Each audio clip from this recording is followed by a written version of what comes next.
St. Louis. Amid a blazing ovation, a more sprightly and animated Herbert Hoover is seen.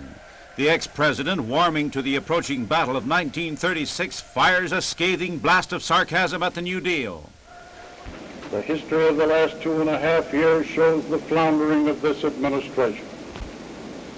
That needs no more proof than the buffeting of those in distress, from FERA to PWA or to EPW and then to SERA and then to CWA and to FRSC and then back to FERA and finally over to WPA.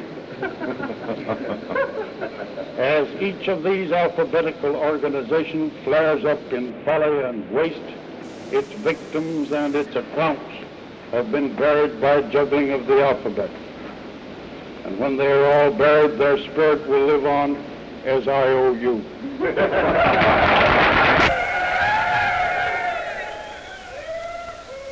True relief must come from honest, productive jobs and not from public funds.